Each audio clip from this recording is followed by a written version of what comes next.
ಪ್ರಿಯ ವಿದ್ಯಾರ್ಥಿಗಳೇ, ಈ ವರ್ಷದ 8ನೇ ತರಗತಿಯ ಸಮಾಜ ವಿಜ್ಞಾನ ವಿಷಯಕ್ಕೆ ನಿಮ್ಮೆಲ್ಲರನ್ನ ಸ್ವಾಗತಿಸ್ತಾ, ನನ್ನ ಹೆಸರು ಕೆ ಅಣ್ಣಪ್ಪ, ಶ್ರೀ ಅಮೃತೇಶ್ವರ ಪ್ರೌಢಶಾಲೆ ನೇರ್ಲಕೆರೆ, ತರೀಕೆರೆ ತಾಲೂಕು, ಇಲ್ಲಿ ಸಮಾಜ ವಿಜ್ಞಾನ ಶಿಕ್ಷಕನಾಗಿ ಸೇವೆಯನ್ನು ಸಲ್ಲಿಸ್ತಾ ಇದ್ದೀನಿ.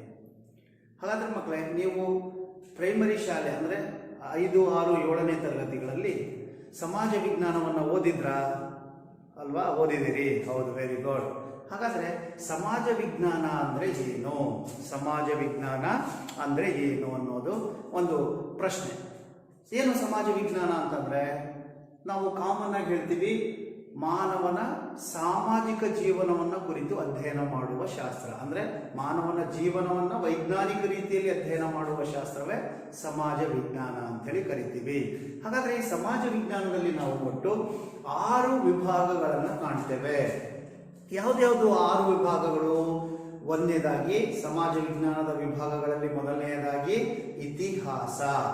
ಒಂದನೇದು ಇತಿಹಾಸ, ಎರಡನೇದು ಸಮಾಜಶಾಸ್ತ್ರ, ಮೂರನೇದು ರಾಜ್ಯಶಾಸ್ತ್ರ, ಗೊತ್ತಾಗ್ತಿದೆಯಲ್ಲ ಮಕ್ಕಳೇ, ನಾಲ್ಕನೇದು ಭೂಗೋಳಶಾಸ್ತ್ರ, ಐದನೇದು ಅರ್ಥಶಾಸ್ತ್ರ ಹಾಗೂ ಆರನೇದು ವ್ಯವಹಾರ ಅಧ್ಯಯನ ಅನ್ನುವಂತಹ ಈ 6 ವಿಭಾಗಗಳನ್ನು ನಾವು ಕಾಣ್ತೇವೆ ಸಮಾಜ ವಿಜ್ಞಾನದಲ್ಲಿ.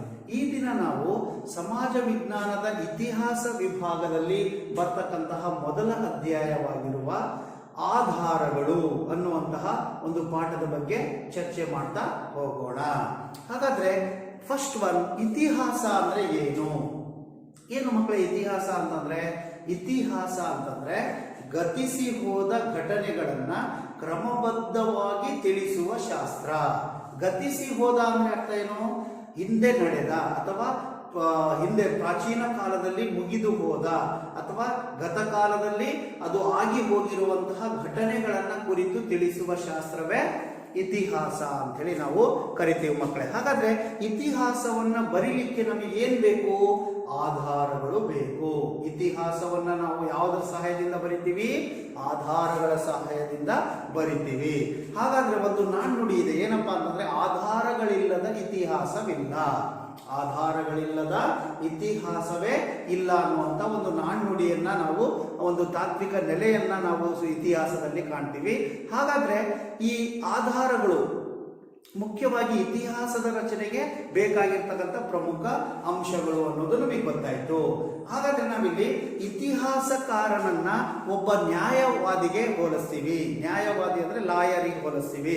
ಯಾಕೆ ಇತಿಹಾಸಕಾರನನ್ನ ಒಬ್ಬ ನ್ಯಾಯವಾದಿಗೆ ಹೋಲಿಸ್ತೀವಿ ಅಂತಂದ್ರೆ, ಒಬ್ಬ ನ್ಯಾಯವಾದಿ ತನ್ನ ಪ್ರಕರಣಕ್ಕೆ ಸಂಬಂಧಿಸಿದಂತೆ ಸಾಕ್ಷಿ ಪುರಾವೆಗಳನ್ನ, ದಾಖಲೆಗಳನ್ನ ಸಂಗ್ರಹಿಸಿ ಹೇಗೆ ನ್ಯಾಯಾಲಯದಲ್ಲಿ ವಾದವನ್ನ ಮಂಡಿಸ್ತಾನೋ, ಹಾಗೆ ಇತಿಹಾಸಕಾರ ಕೂಡ ತಾನು ಬರೆಯುತ್ತಿರುವಂತಹ ಇತಿಹಾಸದ ಬಗ್ಗೆ ಆಧಾರಗಳನ್ನ ಸಂಗ್ರಹಿಸಿ ಅದಕ್ಕೆ ಬೇಕಾದಂತ ಎಲ್ಲ ವಿಷಯಗಳನ್ನ ಗ್ರಹಿಸಿ ಆ ನಂತರದಲ್ಲಿ ಅವನು ಇತಿಹಾಸವನ್ನ ಬರೀಲಿಕ್ಕೆ ಪ್ರಯತ್ನವನ್ನ ಮಾಡ್ತಾನೆ. ಕೆಲವೊಮ್ಮೆ ಮಕ್ಕಳೇ ಇತಿಹಾಸಕಾರನಿಗೆ ಆ ಇತಿಹಾಸವನ್ನ ಬರೀಲಿಕ್ಕೆ ಏನು ಮೂಲ ಆಕರಗಳು ಅಥವಾ ದಾಖಲೆಗಳು ಅಥವಾ ಆಧಾರಗಳು ಸಿಗದೇ ಇದ್ದಂತಹ ಸಂದರ್ಭದಲ್ಲಿ ಕೆಲವೊಮ್ಮೆ ಅವರು ಊಹೆಗಳನ್ನ ಮಾಡಿಕೊಂಡು ಬರಿಬೇಕಾಗತ್ತೆ. ಹೀಗಿತ್ತು, ಹೀಗಿತ್ತು, ಹೀಗಿತ್ತೇನೋ ಅನ್ನುವಂತ ಊಹೆಗಳನ್ನ ಮಾಡಿ ಕೂಡ ಅವರು ಇತಿಹಾಸವನ್ನ ರಚನೆ ಮಾಡಬೇಕಾಗತ್ತೆ. ಇಂತಹ ಸಂದರ್ಭಗಳಲ್ಲಿ ಒಂದು ಘಟನೆಯನ್ನ ಬೇರೆ ಬೇರೆ ಇತಿಹಾಸಕಾರರು ಬೇರೆ ಭಿನ್ನ ಭಿನ್ನ ರೀತಿಯಲ್ಲಿ ವರ್ಣಿಸಿರೋದನ್ನ ಅಥವಾ ಬರೆದಿರೋದನ್ನ ನಾವು ಗಮನಿಸ್ತೇವೆ. ಅರ್ಥಕ್ಕಿದೆಯಾ?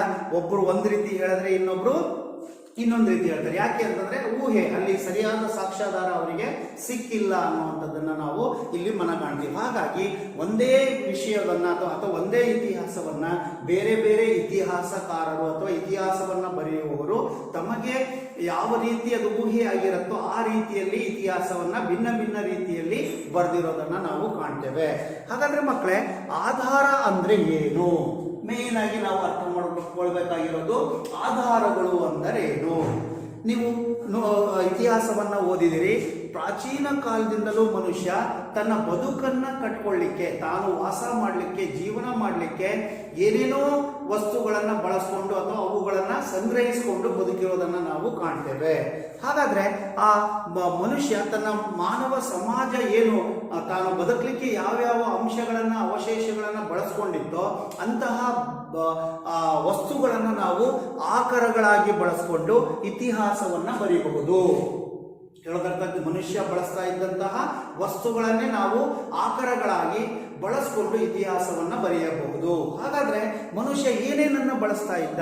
ಸಾಮಾನ್ಯವಾಗಿ ಅವನು ವ್ಯವಸಾಯ ಮಾಡಲಿಕ್ಕೆ ಬಳಸ್ತಾ ಇದ್ದಂಥ ಉಪಕರಣಗಳಾಗಿರ್ಬೋದು, ಅವನು ಕಟ್ಟಿಸಿರ್ತಕ್ಕಂತಹ ದೇವಾಲಯಗಳಾಗಿರ್ಬೋದು, ಸಾಂಸ್ಕೃತಿಕ ಕೇಂದ್ರಗಳಾಗಿರ್ಬೋದು, ಕೋಟೆ, ಅರಮನೆ, ಅರ್ಥಾತ್ ಇದೆಯಾ, ಇನ್ನು ದೇವಾಲಯಗಳು, ಇಂಥವುಗಳು, ಮತ್ತೆ ಅವ್ರು ಬಳಸ್ತಾ ಇದ್ದಂತಹ ವಸ್ತುಗಳಾಗಿರ್ಬೋದು, ಆಯುಧಗಳಾಗಿರ್ಬೋದು, ಇವುಗಳನ್ನೆಲ್ಲವನ್ನ ನಾವು ಈಗಲೂ ಕೂಡ ಆಕರಗಳಾಗಿ ಬಳಸ್ಕೊಳ್ತಾ ಇದ್ದೀವಿ. ಆ ಆಕರಗಳ ಸಹಾಯದಿಂದ ಆ ಸಂದರ್ಭದಲ್ಲಿ ಏನಾಗಿತ್ತು ಏನು ಅನ್ನುವಂಥದ್ದನ್ನು ಊಹೆ ಮಾಡಿ ಅಥವಾ ಸರಿಯಾದ ರೀತಿಯಲ್ಲಿ ಗ್ರಹಿಸಿ ನಾವು ಇತಿಹಾಸವನ್ನ ಬರಿತಾ ಹೋಗ್ತೀವಿ. ಹಾಗಾದ್ರೆ ಇತಿಹಾಸ ಅಂದ್ರೆ ಏನಪ್ಪಾ ಅಂದ್ರೆ ಆಧಾರಗಳಲ್ಲಿ ಇತಿಹಾಸಕ್ಕೆ ಆಧಾರಗಳು ಯಾಕೆ ಬೇಕು ಅಂತಂದ್ರೆ ಮೇನ್ ಆಗಿ ಇತಿಹಾಸ ರಚನೆಗೆ ಬೇಕಾಗುವಂತಹ ಮೂಲ ಸಾಮಗ್ರಿಗಳೇ ಆಧಾರಗಳು. ಇವಿಲ್ಲದೆ ಇತಿಹಾಸವನ್ನ ಬರೀಲಿಕ್ಕೆ ಸಾಧ್ಯನೇ ಇಲ್ಲ, ಅದು ಊಹೆ ಆಗ್ಬಿಡುತ್ತೆ. ಮಕ್ಕಳೇ, ಕೆಲವೊಂದು ಕಥೆಗಳನ್ನ ಹೇಳ್ತಾ ಇರ್ತಾರೆ ಕೆಲವರು. ಏನು, ನಮ್ಮ ಮನೆಯಲ್ಲಿ ಇವತ್ತು ಸುಮ್ಮನೆ ಸುಳ್ಳೆ ಏನಂತ, ಇವತ್ತು ನಮ್ಮ ಮನೆಯಲ್ಲಿ ಹುಲಿ ಬಂದಿತ್ತು, ಅಥವಾ ನಾನೆಲ್ಲೋ ನಡ್ಕೊಂಡು ಹೋಗ್ತಿದ್ದೆ ಹೊಲಕ್ಕೆ, ಅಲ್ಲಿ ಹುಲಿ ಬಂದ್ಬಿಡ್ತು, ನಾನು ಹುಲಿಯನ್ನ ಎದುರಿಸಿ ಅದನ್ನು ವಾಪಸ್ ಹಿಂದೆ ಓಡಿಸಿ ನಾನು ಓಡ್ ಬಂದೆ ಅಂತ ಹೇಳ್ತಿರ್ತಾರೆ. ಅದನ್ನ ನಾವು ನಂಬಬಹುದಾ? ನಂಬೋದು. ಆದ್ರೆ ಅದಕ್ಕೆ ಏನ್ ಬೇಕು? ವೆರಿ ಗುಡ್, ಆಧಾರ ಬೇಕು, ಸಾಕ್ಷಿ ಬೇಕು. ಆ ಹುಲಿ ಬಂದಿದ್ದು ಏನಾರು ಫೋಟೋನೋ ಏನಾರು ತಕ್ಕೊಂಡು, ಅಥವಾ ಇವನು ಓಡ್ ಬರ್ತಿರುವಂತ ಚಿತ್ರ ಎಲ್ಲರೇ ಒಟ್ಟು ಯಾರೋ ಬೇರೆ ಯಾರಾದ್ರೂ ನೋಡಿದ್ರೆ ಅವ್ರ ಬಾಯಿ ಮಾತಿನ ಮೂಲಕ ನಾವು ತಿಳ್ಕೊಂಡು, ಓ ಇದು ಇವತ್ತು ಹುಲಿ ಬಂದಿತ್ತಂತೆ ಅಂತ ನಾವು ನಂಬೋದು ಅಲ್ವಾ? ಹೀಗೆ ಇತಿಹಾಸ ಬರೀಲಿಕ್ಕೆ ಮುಖ್ಯವಾಗಿ ಏನು ಮೂಲ ಸಾಮಗ್ರಿಗಳು ಬೇಕೋ ಆ ಮೂಲ ಸಾಮಗ್ರಿಗಳನ್ನೇ ನಾವೇನಂತ ಕರಿತೀವಿ? ಆಧಾರಗಳು ಅಂತ ಹೇಳಿ ಕರಿತೀವಿ. ಹಾಗಾದ್ರೆ ಮಕ್ಕಳೇ, ಆಧಾರಗಳಲ್ಲಿ ಎರಡು ವಿಧಗಳಾಗಿ ನಾವು ವಿಭಾಗ ಮಾಡ್ತೀವಿ. ಆಧಾರಗಳನ್ನ ಎರಡು ವಿಧಗಳಾಗಿ ವಿಭಾಗ ಮಾಡ್ತೀವಿ. ಒಂದನೇದು ಸಾಹಿತ್ಯ ಆಧಾರಗಳು. ಆಧಾರಗಳಲ್ಲಿ ಎಷ್ಟು ವಿಧ ಮಕ್ಕಳೇ? ಎರಡು ವಿಧ. ಒಂದನೇದು ಸಾಹಿತ್ಯ ಆಧಾರಗಳು, ಎರಡನೇದು ಪುರಾತತ್ವ ಆಧಾರಗಳು. ಆಧಾರಗಳಲ್ಲಿ ಎಷ್ಟು ವಿಧ? ಎರಡು ವಿಧ. ಒಂದು ಸಾಹಿತ್ಯ ಆಧಾರಗಳು, ಇನ್ನೊಂದು ಪುರಾತತ್ವ ಆಧಾರಗಳು ಅಂತೇಳಿ ನಾವು ಕರಿತೀವಿ. ಹಾಗಾದ್ರೆ ಸಾಹಿತ್ಯ ಆಧಾರ ಅಂದ್ರೆ ಏನು? ಸಾಹಿತ್ಯ ಆಧಾರ ಅಂತಂದ್ರೆ ಸಾಹಿತ್ಯದ ರೂಪದಲ್ಲಿರ್ತಕ್ಕಂತಹ, ಅಂದ್ರೆ ಮನುಷ್ಯ ಏನು ಸಾಹಿತ್ಯಿಕವಾಗಿ ಕೃತಿಗಳಾಗಿರ್ಬಹುದು, ಗ್ರಂಥಗಳಾಗಿರ್ಬೋದು, ಕಥೆಗಳಾಗಿರ್ಬೋದು, ಆಮೇಲೆ ಹಾಡುಗಳಾಗಿರ್ಬೋದು, ನೃತ್ಯಗಳಾಗಿರ್ಬೋದು, ಅವುಗಳ ಮೂಲಕ ತನ್ನ ಭಾವನೆಗಳನ್ನ ಏನು ವ್ಯಕ್ತಪಡಿಸಿರ್ತಾನೋ ಅಂತಹ ಆಧಾರಗಳಿಗೆ ನಾವು ಸಾಹಿತ್ಯ ಆಧಾರಗಳು ಅಂತೇಳಿ ಕರಿತೀವಿ.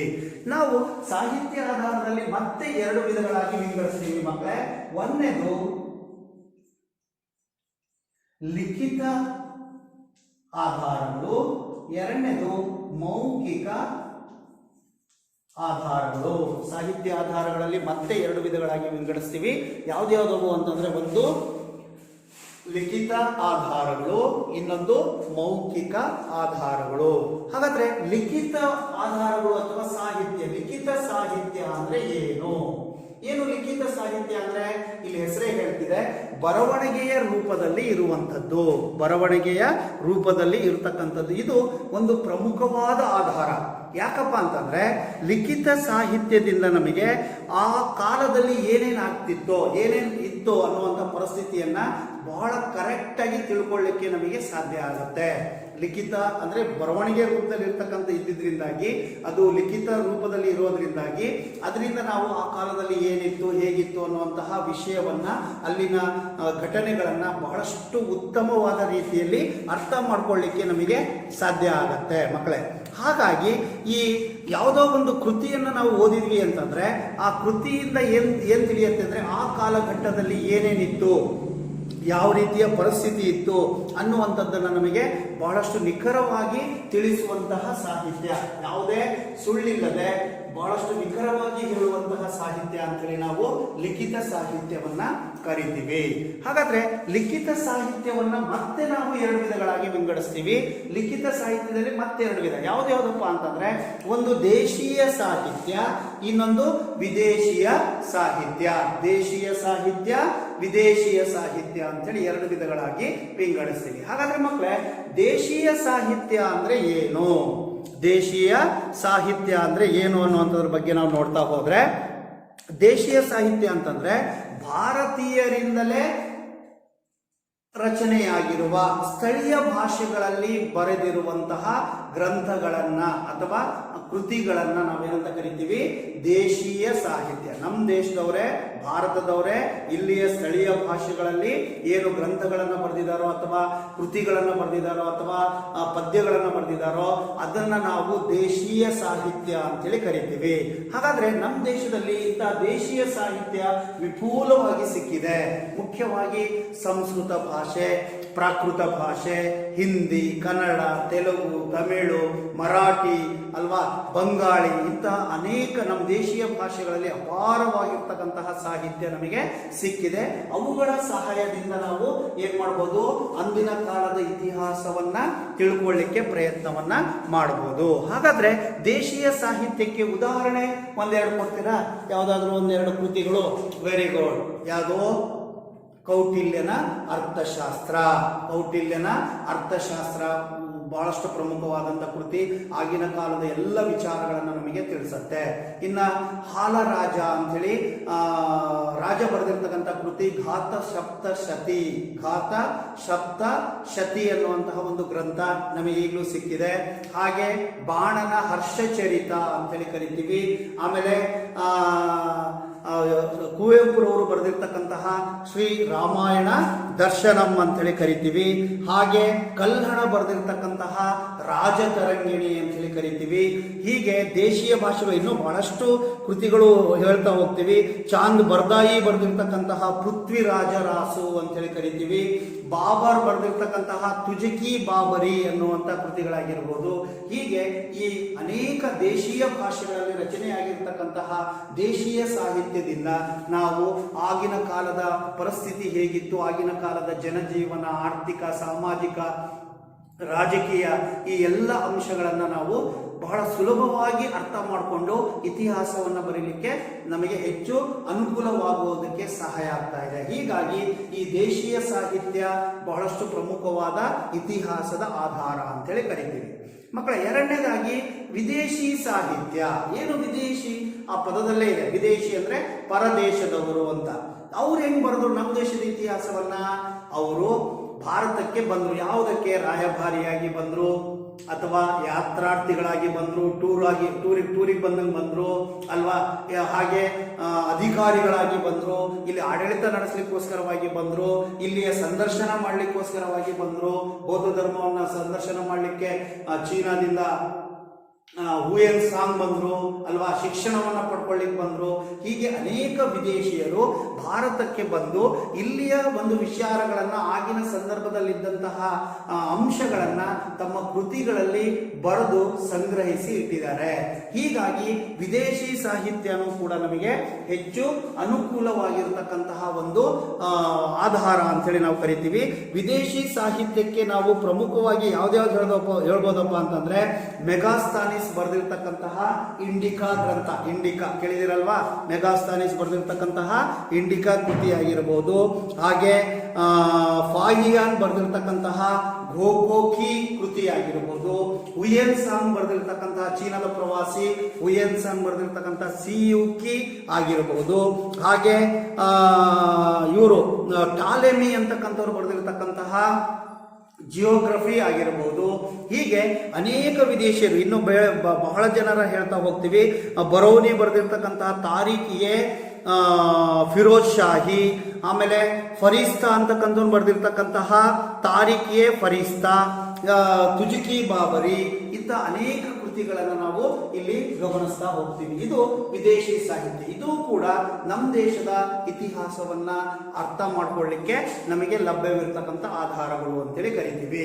ಇಲ್ಲಿ ಮಕ್ಕಳೇ, ದೇಶೀಯ ಸಾಹಿತ್ಯಕ್ಕೂ ಮತ್ತು ವಿದೇಶಿ ಸಾಹಿತ್ಯಕ್ಕೂ ಏನು ವ್ಯತ್ಯಾಸ, ನ್ಯೂನ್ಯತೆ ಏನಿದೆ ಅನ್ನೋದನ್ನು ನೋಡೋದಾದ್ರೆ, ನಮ್ಮ ದೇಶೀಯ ಸಾಹಿತ್ಯದಲ್ಲಿ ಅತಿಶಯೋಕ್ತಿ ಜಾಸ್ತಿ ಇತ್ತು, ಸ್ವಾಮಿ ನಿಷ್ಠೆ ಜಾಸ್ತಿ ಇತ್ತು. ನಮ್ಮ ಬರವಣಿಗೆಗಳಲ್ಲೆಲ್ಲ ಈಗ ಒಬ್ಬ ರಾಜ, ಕೃಷ್ಣದೇವರಾಯ ವಿಜಯನಗರ ಸಾಮ್ರಾಜ್ಯದ ರಾಜ ಇದ್ದ ಅಂತಂದ್ರೆ ಅಲ್ಲಿ ಆಸ್ಥಾನದ ಕವಿಗಳೆಲ್ಲ ಏನ್ ಬರಿಬೇಕಿತ್ತು?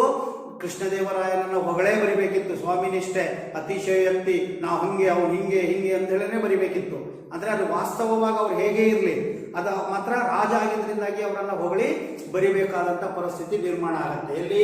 ದೇಶೀಯ ಸಾಹಿತ್ಯದಲ್ಲಿ. ಇನ್ನ ವಿದೇಶಿ ಸಾಹಿತ್ಯದ ನ್ಯೂನ್ಯತೆ ಏನಪ್ಪಾ ಅಂತಂದ್ರೆ, ಅವರಿಗೆ ಸ್ಥಳೀಯ ಜ್ಞಾನದ ಕೊರತೆ. ನಮ್ಮ ದೇಶದಲ್ಲಿ ಏನಿತ್ತು, ಏನಿರಲಿಲ್ಲ, ಹೇಗಿತ್ತು, ಅವ್ರ ದೇಶದ ಕಲ್ಪನೆಯನ್ನೇ ಮುಂದಿಟ್ಕೊಂಡು ನಮ್ಮ ದೇಶದ ಇತಿಹಾಸವನ್ನ ಬರೆದಿರ್ತಾರೆ. ಹಾಗಾಗಿ ಇವೆರಡು, ದೇಶೀಯ ಮತ್ತು ವಿದೇಶಿ ಸಾಹಿತ್ಯವನ್ನ ಬಳಸ್ಕೊಂಡು ಏನು ಇತಿಹಾಸಕಾರ ಇತಿಹಾಸವನ್ನ ರಚನೆ ಮಾಡ್ಲಿಕ್ಕೆ ಪ್ರಯತ್ನ ಮಾಡ್ತಾನೋ, ಅವನು ಇವು ಎರಡು ನ್ಯೂನ್ಯತೆಗಳನ್ನ, ದೇಶೀಯ ಸಾಹಿತ್ಯದ ಉತ್ಪ್ರೇಕ್ಷೆ, ಸ್ವಾಮಿನಿಷ್ಠೆ, ಇವುಗಳನ್ನು ಗಮನಿಸಬೇಕು. ಹಾಗೆ ವಿದೇಶಿ ಸಾಹಿತ್ಯದಲ್ಲಿದ್ದಂತ ಇಲ್ಲಿಯ ಸ್ಥಳೀಯ ಜ್ಞಾನದ ಕೊರತೆಯಿಂದ ಅವ್ರು ಯಾವ ರೀತಿ ಊಹೆ ಮಾಡ್ಕೊಂಡು ಬರೆದಿದ್ದಾರೋ ಅದನ್ನೂ ಕೂಡ ಗಮನಿಸಿ ಇತಿಹಾಸವನ್ನು ಬರೆಯೋದು ಒಂದು ಸವಾಲಾಗಿ ಪರಿಣಮಿಸಿರೋದನ್ನು ನಾವು ಗಮನಿಸ್ತಾ ಹೋಗ್ತೀವಿ. ಇಷ್ಟು ಲಿಖಿತ ಸಾಹಿತ್ಯ. ಇನ್ನು ಎರಡನೇದು ಮೌಖಿಕ ಸಾಹಿತ್ಯ. ಏನು ಮೌಖಿಕ? ನಿಮಗೆಲ್ಲ ಮೌಖಿಕ ಪರೀಕ್ಷೆ ಅಂತ ಮಾಡ್ತೀವಿ. ಏನು ಮೌಖಿಕ? ಮೌಖಿಕ ಅಂತಂದ್ರೆ ಬಾಯಿ ಮಾತಿನಲ್ಲಿ ಒಬ್ಬರಿಂದ ಒಬ್ಬರಿಗೆ ಹರಡಿರುವ ಅಥವಾ ಒಬ್ಬರಿಂದ ಒಂದು ಪೀಳಿಗೆಯಿಂದ ಇನ್ನೊಂದು ಪೀಳಿಗೆಗೆ ಹರಿದು ಬಂದಿರತಕ್ಕಂತಹ ಕಥೆಗಳಾಗಿರ್ಬೋದು, ಲಾವಣಿಗಳಾಗಿರ್ಬೋದು, ಐತಿಹ್ಯಗಳಾಗಿರ್ಬೋದು, ಜನಪದ ಗೀತೆಗಳಾಗಿರ್ಬೋದು, ಇವುಗಳನ್ನು ನಾವು ಮೌಖಿಕ ಸಾಹಿತ್ಯ, ಇವನ್ನೆಲ್ಲೂ ಬರೆದಿಟ್ಟಿಲ್ಲ. ಅದೇನಪ್ಪಾ ಅಂದ್ರೆ ಪೀಳಿಗೆಯಿಂದ ಪೀಳಿಗೆಗೆ, ಜನರಿಂದ ಜನಕ್ಕೆ ಬಾಯಿ ಮಾತಿನಲ್ಲೇ ಏನಾಗಿದೆ, ಅದು ಹರಿತಾ ಬಂದಿರ್ತಕ್ಕಂಥ, ಅಥವಾ ಒಂದು ಬಾಯಿಂದ ಇನ್ನೊಂದು ಬಾಯಿಗೆ, ಒಂದು ಕಡೆಯಿಂದ ಇನ್ನೊಂದು ಕಡೆಗೆ, ಹಾಗೆ ಅದು ಈಗಲೂ ಕೂಡ ಕಂಟಿನ್ಯೂ ಇದೆ. ಅಂತಹ ಮೌಖಿಕ ಸಾಹಿತ್ಯವನ್ನ ಬಳಸ್ಕೊಂಡು ಕೂಡ ನಾವೇನ್ ಮಾಡ್ಬೋದು, ಇತಿಹಾಸವನ್ನ ಬರೀಬಹುದು. ನೀವು ಅನೇಕ ಜನರ ಬಗ್ಗೆ ಅನೇಕ ವಿಷಯಗಳ ಐತಿಹ್ಯಗಳನ್ನ ಕೇಳಿದ್ರೆ, ಐತಿಹ್ಯ ಅಂದ್ರೆ ಏನು ಮಕ್ಕಳೇ ಇಲ್ಲಿ ಅಂತಂದ್ರೆ ಸ್ಥಳ ಪುರಾಣ ಅಂತ ಕರಿತೀವಿ. ಅಂದ್ರೆ ಒಂದು ಸ್ಥಳದ ಬಗ್ಗೆ ಇರುವಂತ ಇತಿಹಾಸವನ್ನ ಬಾಯಿ ಮಾತನಲ್ಲೇ ಹೇಳ್ತಾ ಬಂದಿರ್ತಾರೆ. ಅರ್ಥ ಆಗ್ತಿದೆಯಾ? ಈ ದೇವಾಲಯನೋ ಒಂದು ಯಾವುದೋ ಕೋಟೆ, ಈ ಕೋಟೆಯಲ್ಲಿ ಇಂಥವ್ರು ಕಟ್ಸಿದ್ರು, ಇಂಥವ್ರು, ಈ ಉದಾಹರಣೆಗೆ ಕುಮಾರರಾಮ, ಆಮೇಲೆ ಶ್ರೀಕೃಷ್ಣ ದೇವರಾಯ, ಆಮೇಲೆ ಚಿತ್ರದುರ್ಗದ ಮದಕರಿ ನಾಯಕ, ಪಾಳೆಗಾರರು ಅಂತ ಹೇಳಿ ಕರಿತೀವಿ. ಆಮೇಲೆ ಕಿತ್ತೂರು ರಾಣಿ ಚೆನ್ನಮ್ಮ, ಸಂಗೊಳ್ಳಿ ರಾಯಣ್ಣ ಅಲ್ವಾ, ಹಾಗೆ ಹೇಮರೆಡ್ಡಿ ಮಲ್ಲಮ್ಮ, ಇಂಥ ಅನೇಕ ಜನರ ಬಗ್ಗೆ ಈಗಲೂ ಕೂಡ ಅನೇಕ ಐತಿಹ್ಯಗಳನ್ನು ನಾವು ಗಮನಿಸ್ತಾ ಹೋಗ್ತೀವಿ. ಈ ರೀತಿ ಆ ಐತಿಹ್ಯ, ಆ ಮೌಖಿಕ ಸಾಹಿತ್ಯ, ಜನಪದ ಗೀತೆಗಳು, ಕಥೆಗಳು, ಲಾವಣಿಗಳು, ಅವು ಇಂಥ ರಾಜ್ಯಗಳ ಮೇಲೆ, ಈ ಉದಾಹರಣೆ ನಾವು ಹೇಳಿದ್ವಲ್ಲ ಕುಮಾರರಾಮ, ಆಮೇಲೆ ಚಿತ್ರದುರ್ಗದ ಪಾಳೆಗಾರರಾಗಿರ್ಬೋದು, ಕೆಂಪೇಗೌಡರಾಗಿರ್ಬೋದು, ಈ ರೀತಿ ಅನೇಕ ನಾಯಕರ ಬಗ್ಗೆ ಈಗಲೂ ಕೂಡ ಅನೇಕ ರೀತಿಯ ಲಾವಣಿಗಳನ್ನ ಹಾಡ್ತಾರೆ. ಹೀಗೆ ಅಂಥವುಗಳ ಆಧಾರದ ಮೇಲೆ ಆ ಕಾಲದಲ್ಲಿ ಏನಿತ್ತು, ಆಗಿನ ಸಮಾಜ ಜೀವನ ಹೇಗಿತ್ತು, ಅವರ ಆರ್ಥಿಕ ಸ್ಥಿತಿ ಹೇಗಿತ್ತು, ಅವರ ಒಂದು ಜೀವನ ಶೈಲಿ ಹೇಗಿತ್ತು ಅನ್ನುವಂಥದ್ದನ್ನು ನಾವು ತಿಳ್ಕೊಳ್ಳಿಕ್ಕೆ ಸಾಧ್ಯ ಆಗತ್ತೆ. ಈಗಲೂ ಅಷ್ಟೇ ಅಲ್ಲದೆ ಅನೇಕ ಸ್ಥಳ ಪುರಾಣಗಳ ಬಗ್ಗೆ ಮಾಹಿತಿ ಇದೆ. ಕೆಂಪೇಗೌಡರು ಬೆಂಗಳೂರನ್ನ ಕಟ್ಟಿಸಿದ್ರು ಅಂತೀವಲ್ವಾ, ಈ ರೀತಿ ಬೆಂಗಳೂರು, ವಿಜಯಪುರ, ಅರ್ಥ ಆಗ್ತಿದೆಯಾ, ಆಮೇಲೆ ಮೈಸೂರು, ಆಮೇಲೆ ಕೆಳದಿ, ಇಕ್ಕೇರಿ, ಅವುಗಳ ಬಗ್ಗೆ, ಅಲ್ಲಿಯ ಸ್ಥಳದ ಬಗ್ಗೆ ಹೆಚ್ಚಿನ ಮಾಹಿತಿ ಇರುತ್ತೆ. ಪ್ರತಿಯೊಂದು ಊರಿಗೂ ಒಂದು ಸ್ಥಳ ಪುರಾಣ ಇರುತ್ತೆ.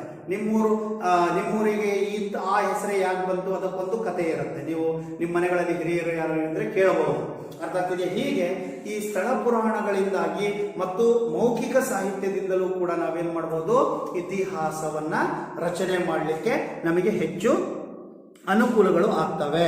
ಪ್ರತಿ ಹಳ್ಳಿ, ಪ್ರತಿ ನಗರ, ಪ್ರತಿ ಒಂದು ಊರಿಗೂ ಒಂದೊಂದು ಕತೆ ಇರುತ್ತೆ. ಕೇಳಿದ್ರಲ್ವಾ ಮಕ್ಕಳೇ? ಪ್ರತಿಯೊಂದು ಹಳ್ಳಿಗೂ, ಪ್ರತಿಯೊಂದು ಊರಿಗೂ, ಪ್ರತಿಯೊಂದು ನಗರಕ್ಕೂ ಒಂದು, ನಾನು ಆಗ್ಲೇ ಹೇಳಿದೆ, ಬೆಂಗಳೂರು ನಗರವನ್ನ ಕಟ್ಟಿಸೋರು ಯಾರು? ಕೆಂಪೇಗೌಡರು. ಹೀಗಾಗಿ ಈಗಲೂ ಕೂಡ ಕೆಂಪೇಗೌಡರು ಕಟ್ಟಿಸಿದ ನಗರ ಅಂತ ಹೇಳಿ ಹೆಸರನ್ನ ಪಡ್ಕೊಂಡಿರ್ತಕ್ಕಂಥದ್ದು ಯಾವುದು ಅಂತಂದ್ರೆ ಬೆಂಗಳೂರು ಅಂತೇಳಿ ಕರಿತೀವಿ. ಈ ರೀತಿ ಸಿಂಧೂರು ಲಕ್ಷ್ಮಣರ ಬಗ್ಗೆ ಆಗಿರ್ಬೋದು, ಮೆಡೋಸ್ ಅವರ ಬಗ್ಗೆ ಆಗಿರ್ಬೋದು, ಅನೇಕ ರೀತಿಯ ಐತಿಹ್ಯಗಳು, ಆಮೇಲೆ ಬೇರೆ ಬೇರೆ ಊರುಗಳ ಬಗ್ಗೆ ಸ್ಥಳ ಪುರಾಣಗಳನ್ನು ನಾವು ಗಮನಿಸ್ತಾ ಹೋಗ್ತೀವಿ. ಅವುಗಳಿಂದಲೂ ಕೂಡ ನಾವು ಇತಿಹಾಸವನ್ನ ಬರೀಬಹುದು.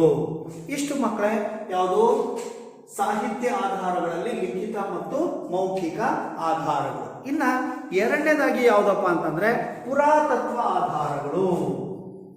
ಪುರಾತತ್ವ ಆಧಾರಗಳು ಏನು? ಪುರಾತತ್ವ ಆಧಾರಗಳು ಅಂದ್ರೆ ಈ ಪುರಾತತ್ವ ಆಧಾರಗಳಲ್ಲಿ, ಪುರಾತತ್ವ ಅಂತಂದ್ರೆ ಹಿಂದಿನ ಕಾಲದಲ್ಲಿ ಮನುಷ್ಯ ಬಳಸಿದಂತಹ ವಸ್ತುಗಳು, ಅವಶೇಷಗಳು, ಅವರು ಬಳಸಿರ್ತಕ್ಕಂತಹ ಏನೇ ಒಂದು ವಸ್ತುಗಳಾಗಿರ್ಬೋದು, ಅವುಗಳನ್ನು ನಾವು ಪುರಾತತ್ವ ಆಧಾರಗಳು ಅಂತೇಳಿ ಕರಿತೀವಿ. ಮಕ್ಕಳೇ, ಪುರಾತತ್ವ ಅಂದ್ರೆ ಅರ್ಥ ಆಯ್ತಲ್ವಾ? ಹಿಂದಿನ ಕಾಲದಲ್ಲಿ ಬರವಣಿಗೆ ರೂಪದಲ್ಲಿ ಇರೋದಕ್ಕಿಂತ ಅವ್ರು ಬಳಸ್ತಾ ಇದ್ದಂತಹ ವಸ್ತುಗಳ ಆಧಾರದ ಮೇಲೆ ನಾವು ಇತಿಹಾಸವನ್ನ ಬರೀಬಹುದು. ಇಂತಹ ಆಧಾರಗಳನ್ನ ನಾವು ಏನಂತ ಕರಿತೀವಿ? ಪುರಾತತ್ವ ಆಧಾರಗಳು ಅಂತ ಹೇಳಿ ಕರಿತೀವಿ. ಪುರಾತತ್ವ ಆಧಾರಗಳಲ್ಲಿ 4 ವಿಧಗಳಿದೆ. ಪುರಾತತ್ವ ಆಧಾರಗಳಲ್ಲಿ ಎಷ್ಟು ವಿಧ? 4 ವಿಧ. ಒಂದನೇದು ಶಾಸನಗಳು. ಪುರಾತತ್ವಗಳಲ್ಲಿ ಎಷ್ಟು ವಿಧ ಮಕ್ಕಳೇ? 4 ವಿಧಗಳಲ್ಲಿ ಮೊದಲನೇದು ಒಂದು ಶಾಸನಗಳು ಅಂತ ಹೇಳಿ ಕರಿತೀವಿ. ಎರಡನೇದು ನಾಣ್ಯಗಳು ಅಂತ ಹೇಳಿ ಕರಿತೀವಿ. ಮೂರನೇದು ಸ್ಮಾರಕಗಳು ಅಂತ ಹೇಳಿ ಕರಿತೀವಿ. ನಾಲ್ಕನೇದು ಇತರೆ ಅವಶೇಷಗಳು ಅಂತ ಹೇಳಿ ಕರಿತೀವಿ. ಅವಶೇಷಗಳು. ಪುರಾತತ್ವ ಆಧಾರಗಳಲ್ಲಿ 4 ವಿಧ. ಒಂದು ಶಾಸನಗಳು, ಎರಡನೇದು ನಾಣ್ಯಗಳು, ಮೂರನೇದು ಸ್ಮಾರಕಗಳು, ಹಾಗೆ 4ನೇದು ಇತರೆ ಅವಶೇಷಗಳು ಅಂತೇಳಿ ಕರಿತೀವಿ. ಹಾಗಾದ್ರೆ ಈ ಪುರಾತತ್ವ ಆಧಾರಗಳನ್ನು ನಾವು ಹೇಗೆ ಹುಡುಕ್ತೀವಿ ಅನ್ನುವಂಥದ್ದನ್ನು ನಾವು ನೋಡ್ತಾ ಹೋದ್ರೆ, ನೋಡಿ ಮಕ್ಕಳೇ, ಭೂಮಿಯನ್ನ ಅಗೆಯುವಂತ ಸಂದರ್ಭ, ಭೂಮಿಯ ಮೇಲೆ ಮತ್ತು ಭೂಮಿಯನ್ನ ಅಗೆದು ಹೊರಗಡೆ ತೆಗೆದಿರ್ತಕ್ಕಂತಹ ವಸ್ತುಗಳನ್ನು ನಾವು ಪುರಾತತ್ವ ಆಧಾರಗಳು ಅಂತೇಳಿ ಕರಿತೀವಿ. ಉತ್ಖನನ ಅಂತೀವಿ. ಭೂಮಿಯಿಂದ ಹೊರತೆಗೆದಂತಹ ವಸ್ತುಗಳನ್ನ ನಾವೇನಂತ ಕರಿತೀವಿ? ಉತ್ಖನನಗೊಳಿಸಿದಂತಹ ವಸ್ತುಗಳು ಅಂತೇಳಿ ಕರಿತೀವಿ. ಈ ರೀತಿ ಉತ್ಖನನದಿಂದ ಸೃಷ್ಟಿಯಾದಂತಹ ಅಥವಾ ಉತ್ಖನನದಿಂದ ಸಿಕ್ಕಿರುವಂತಹ ವಸ್ತುಗಳನ್ನ ನಾವೇನಂತ ಕರಿತೀವಿ? ಪುರಾತತ್ವ ಆಧಾರಗಳು ಅಂತೇಳಿ ಕರಿತೀವಿ. ಮುಖ್ಯವಾಗಿ ಉತ್ಖನನದ ಫಲವಾಗಿ ಅನೇಕ ರೀತಿಯ ವಸ್ತುಗಳು ನಮಗೆ ಸಿಕ್ಕಿದಾವೆ. ಅನೇಕ ಕೋಟೆಗಳು, ಆಮೇಲೆ ಉತ್ಖನನದ ಫಲವಾಗಿ ಇದರಿಂದಲೇ ನಮಗೆ ಸಿಕ್ಕಿದಂತಹ ಪ್ರಮುಖವಾದ ಒಂದು ನಾಗರಿಕತೆ ಯಾವುದು? ನಮ್ಮ ಹರಪ್ಪ ನಾಗರಿಕತೆ, ಸಿಂಧೂ ಬಯಲಿನ ನಾಗರಿಕತೆ. ಎಲ್ಲಿ ಉತ್ತರ ಭಾರತದ ವಾಯುವ್ಯ ಭಾಗದಲ್ಲಿ ರೈಲ್ವೆ ಹಳಿಗಳನ್ನು ಹಾಕಿಸಲಿಕ್ಕೆ ಭೂಮಿಯನ್ನು ಅಗೆಯುವಂತ ಸಂದರ್ಭದಲ್ಲಿ ಅಲ್ಲಿ ಕೆಲವೊಂದು ಹೂತು ಹೋಗಿರ್ತಕ್ಕಂತಹ ಕಟ್ಟಡಗಳು, ಇಟ್ಟಿಗೆಗಳು ಅವೆಲ್ಲ ಸಿಕ್ಕು. ಆವಾಗ ಅದನ್ನ ಸಂಶೋಧನೆ ಮಾಡಿ ಉತ್ಖನನ ಮಾಡಿದಂಥ ಸಂದರ್ಭದಲ್ಲಿ ಅಲ್ಲಿ ಪ್ರಾಚೀನ ಕಾಲದಲ್ಲಿ ಒಂದು ದೊಡ್ಡ ನಗರ ಇತ್ತು, ಒಂದು ಮನುಷ್ಯನ ವಾಸಸ್ಥಳ ಆಗಿತ್ತು, ಒಂದು ನಾಗರಿಕತೆ ಸೃಷ್ಟಿಯಾಗಿತ್ತು ಅನ್ನುವಂಥದ್ದನ್ನು ನಾವು ಉತ್ಖನನದಿಂದಲೇ ಕಂಡುಹಿಡಿದಿದ್ದು. ಹೀಗಾಗಿ 2000 ವರ್ಷಗಳ ಹಿಂದೆ ನಮ್ಮ ಭಾರತದ ಇತಿಹಾಸ ಇತ್ತು ಅನ್ನುವಂಥದ್ದು. ಅಂದ್ರೆ ಸಾಮಾನ್ಯ ಶಕಪೂರ್ವ 2000 ವರ್ಷಗಳ ಹಿಂದಿಂದನೂ ಮನುಷ್ಯ ಒಂದು ಸಾಮಾಜಿಕ ಜೀವನವನ್ನು ನಡೆಸ್ತಾ ಇದ್ದ ಅನ್ನೋದನ್ನು ನಾವು ಹರಪ್ಪ ನಾಗರಿಕತೆಯನ್ನ ಶೋಧನೆ ಮಾಡಿದಾಗ ಗೊತ್ತಾಯಿತು. ಹೀಗೆ ಉತ್ಖನನದಿಂದ ನಮಗೆ ಅನೇಕ ಹಿಂದಿನ ಮಾನವರ ಜೀವನ ಚರಿತ್ರೆಯನ್ನು ತಿಳ್ಕೊಳ್ಳಿಕ್ಕೆ ನಮಗೆ ಸಾಧ್ಯ ಆಗತ್ತೆ. ಇವುಗಳನ್ನ, ಈ ಉತ್ಖನನದಿಂದ ಸಿಕ್ಕಿರ್ತಕ್ಕಂಥ ಅನೇಕ ವಸ್ತುಗಳು ಯಾವುದಪ್ಪ? ಮಡಕೆ ಚೂರುಗಳಾಗಿರ್ಬೋದು, ಇಟ್ಟಿಗೆಗಳಾಗಿರ್ಬೋದು, ಗೋಡೆಗಳಾಗಿರ್ಬೋದು, ಅವ್ರು ಬಳಸ್ತಾ ಇದ್ದಂತಹ ಆಭರಣಗಳಾಗಿರ್ಬೋದು, ಆಮೇಲೆ ಎಲುಬುಗಳಾಗಿರ್ಬೋದು, ಯಾವ ರೀತಿಯ ಲೋಹಗಳನ್ನು ಬಳಸ್ತಾ ಇದ್ರು, ಈ ರೀತಿ ಅವ್ರು ಯಾವ್ಯಾವ ಆಯುಧಗಳನ್ನು ಬಳಸ್ತಾ ಇದ್ರು, ಈ ರೀತಿ ಅವೆಲ್ಲವನ್ನು ನಾವು ಉತ್ಖನನ ಮಾಡಿ ಅಥವಾ ಭೂಮಿಯಿಂದ ಹೊರತೆಗೆದು ಅದರ ಬಗ್ಗೆ ಅಧ್ಯಯನ, ವೈಜ್ಞಾನಿಕ ರೀತಿಯಲ್ಲಿ ಅಧ್ಯಯನವನ್ನು ಮಾಡಿದಾಗ ಇದು ಯಾವ ಕಾಲಕ್ಕೆ ಸೇರಿದ್ದು, ಯಾವ ಸಂದರ್ಭಕ್ಕೆ ಸೇರಿದ್ದು ಅನ್ನುವಂಥದ್ದನ್ನು ನಾವು ಅರ್ಥ ಮಾಡಿಕೊಂಡು ಆಗಿನ ಕಾಲದ ಮನುಷ್ಯನ ಬಗ್ಗೆ ನಾವು ತಿಳ್ಕೊಳ್ಳಿಕ್ಕೆ ಹೆಚ್ಚು ಸಹಾಯವನ್ನ ಮಾಡುತ್ತೆ. ಹಾಗಾದ್ರೆ ಈ ಪುರಾತತ್ವ ಆಧಾರಗಳಲ್ಲಿ ಮೊದಲನೇದಾಗಿರ್ತಕ್ಕಂಥ ಶಾಸನಗಳು ಅಂದ್ರೆ ಏನು? ಇವುಗಳಿಂದ ನಮಗೆ ಏನ್ ತಿಳಿಯುತ್ತೆ ಅನ್ನುವಂಥದ್ರ ಬಗ್ಗೆ ನಾವು ನೋಡ್ತಾ ಹೋದ್ರೆ ಮಕ್ಕಳೇ, ಶಾಸನ ಅಂದ್ರೆ ಏನಪ್ಪಾ ಅಂತಂದ್ರೆ ಕೊರೆಯಲ್ಪಟ್ಟಿರುವುದು. ಏನಂತ?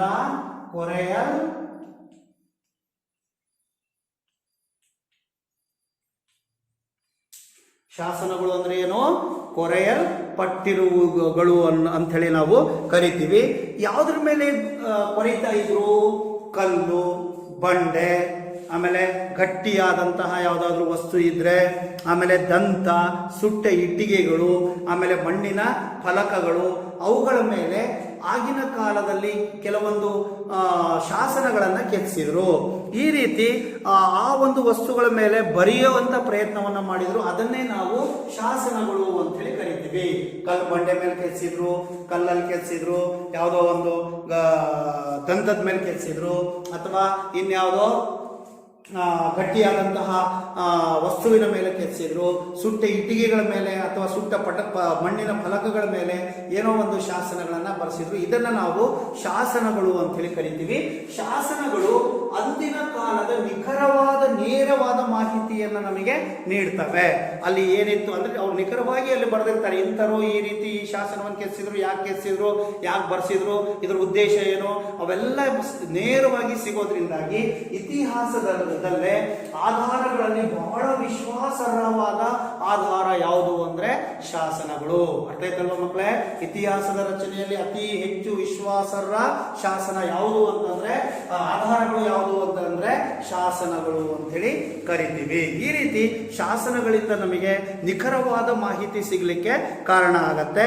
ಮುಖ್ಯವಾಗಿ ಅಶೋಕನ ಶಾಸನಗಳೇ ನಮ್ಮ ದೇಶದಲ್ಲಿ ಸಿಕ್ಕಿರ್ತಕ್ಕಂತಹ ಮೊಟ್ಟ ಮೊದಲ ಶಾಸನಗಳು ಅಂತ ಹೇಳಿ ಕರಿತೀವಿ. ಅತಿ ಪ್ರಾಚೀನ ಶಾಸನಗಳು ಅಂದ್ರೆ ಯಾರ ಕಾಲದಲ್ಲಿ ರಚನೆ ಆದಂತಹ ಶಾಸನಗಳು?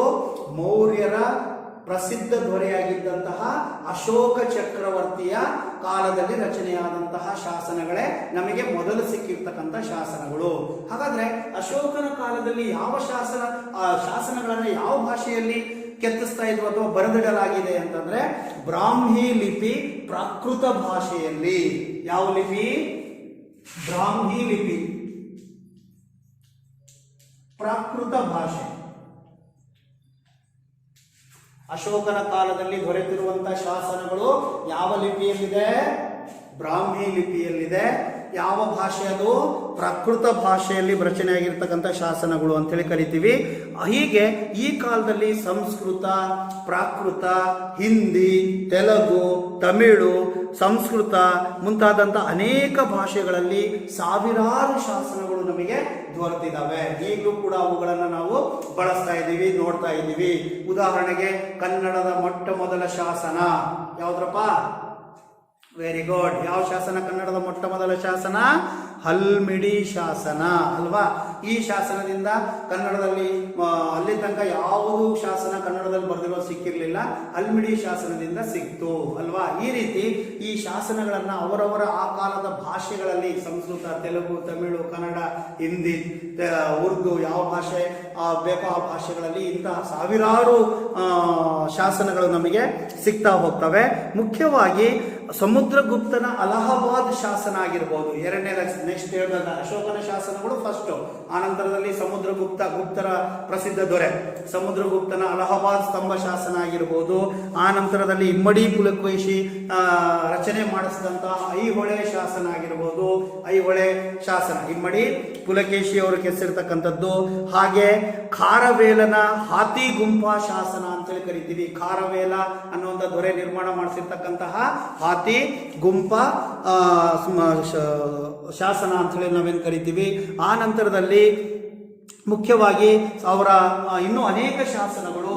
ಈ ಶಾಸನಗಳಿಂದ ನಮಗೆ ಏನ್ ತಿಳಿಯುತ್ತೆ ಅಂತಂದ್ರೆ ಆ ರಾಜರ ಸೈನಿಕ ಸಾಧನೆಗಳೇನು, ದಂಡಯಾತ್ರೆ ಯಾರ್ಯಾರ ಮೇಲೆ ಯುದ್ಧಕ್ಕೆ ಹೋಗಿದ್ರು, ಆ ಯುದ್ಧದಲ್ಲಿ ಗೆದ್ದಿದ್ರಿಂದ ಈ ಶಾಸನವನ್ನು ಕೆತ್ತಿಸಿದ್ರು ಅನ್ನುವಂಥ ಅನೇಕ ರೀತಿಯ ಮಾಹಿತಿ, ಆಗಿನ ಕಾಲದ ಅಂಶಗಳು ಏನೇನಿತ್ತು, ಅವರ ರಾಜ್ಯಾಡಳಿತ, ಯಾವ ರಾಜ ಯಾರ ಮೇಲೆ ಯುದ್ಧ ಮಾಡ್ದ, ಇಂಥ ಅನೇಕ ನಿಖರವಾದ ಮಾಹಿತಿಗಳು ನಮಗೆ ಯಾವುದರಿಂದ ಸಿಗತ್ತೆ? ಶಾಸನಗಳಿಂದ ಸಿಗತ್ತೆ ಮಕ್ಕಳೇ. ಅರ್ಥ ಆಯ್ತಾ? ಹೀಗಾಗಿ ಇತಿಹಾಸದಲ್ಲಿ ಶಾಸನಗಳು ಬಹಳಷ್ಟು ಪ್ರಮುಖವಾದ ಪಾತ್ರವನ್ನು ವಹಿಸ್ತವೆ ಅಂತ ಕರಿತೀವಿ. ಇಲ್ಲಿ ಮತ್ತೊಂದು ಪ್ರಮುಖವಾದಂಥ ಶಾಸನ ಯಾವುದಪ್ಪ ಅಂತಂದ್ರೆ ಉತ್ತರ ಮೇರೂರಿನ ಶಾಸನ ಅಂತೇಳಿ ಒಂದು ಶಾಸನ ಇದೆ. ಈ ಉತ್ತರ ಮೇರೂರಿನ ಶಾಸನದಿಂದ ಚೋಳರ ಗ್ರಾಮಾಡಳಿತ ಹೇಗಿತ್ತು, ಗ್ರಾಮ ಅಂದ್ರೆ ಹಳ್ಳಿಗಳ ಆಡಳಿತವನ್ನ ಚೋಳರು ಹೇಗೆ ನಡೆಸ್ತಾ ಇದ್ರು ಅನ್ನೋದನ್ನ ನಮಗೆ ಉತ್ತರ ಮೇರೂರು ಶಾಸನದಿಂದ ತಿಳಿದು ಬರುತ್ತೆ.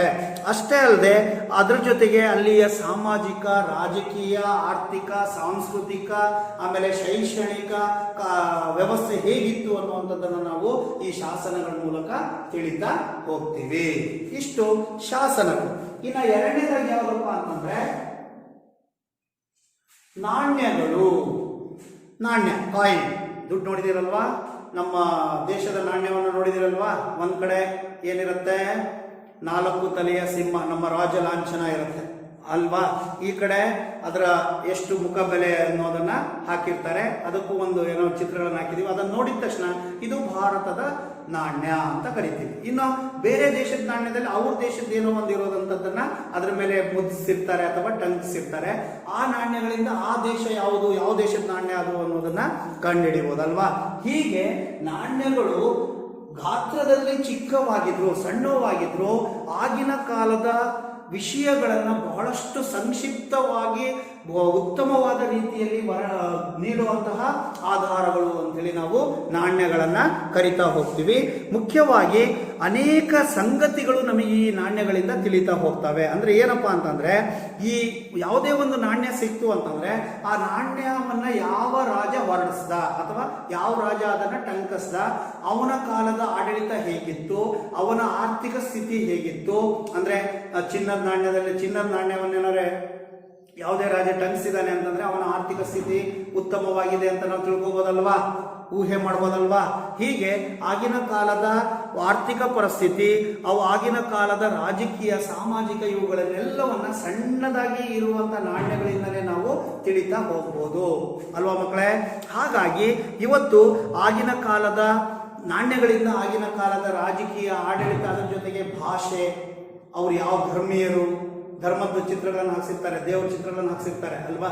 ಅವು ಯಾವ ಧರ್ಮವನ್ನು ಅನುಸರಿಸ್ತಾ ಇದ್ರು, ಅವರು ಯಾವ ಭಾಷೆಯನ್ನು ಬಳಸ್ತಾ ಇದ್ರು, ಯಾವ ಲಿಪಿಯನ್ನು ಬಳಸ್ತಾ ಇದ್ರು, ಈ ಲೋಹದ ತಂತ್ರಜ್ಞಾನ ಹೇಗಿತ್ತು, ಅವರು ಯಾವ್ಯಾವ ರೀತಿಯ ಲೋಹಗಳಿಂದ ನಾಣ್ಯಗಳನ್ನ ಟಂಕಿಸ್ತಿದ್ರು, ಆ ನಾಣ್ಯಗಳನ್ನು ಯಾವ್ಯಾವ ಕಾಲದಲ್ಲಿ ಅವರು ಜಾರಿಗೆ ತಂದ್ರು ಅನ್ನುವಂಥದ್ದನ್ನು ನಾವು ತಿಳಿತಾ ಹೋಗ್ತೀವಿ. ಮುಖ್ಯವಾಗಿ ಗುಪ್ತರ ಪ್ರಸಿದ್ಧ ದೊರೆ ಅಂತ ಆಗ್ಲೇನೆ ಅಂದೆ. ಅವನು ತನ್ನ ಆಳ್ವಿಕೆಯ ಕಾಲದಲ್ಲಿ ಸುಮಾರು 7 ಚಿನ್ನದ ನಾಣ್ಯಗಳನ್ನ ಅವನು ಟಂಕಿಸ್ತಾನೆ. ಗುಪ್ತರ ದೊರೆಯಾಗಿರ್ತಕ್ಕಂಥ ಸಮುದ್ರಗುಪ್ತ ಒಟ್ಟು ಎಷ್ಟು 7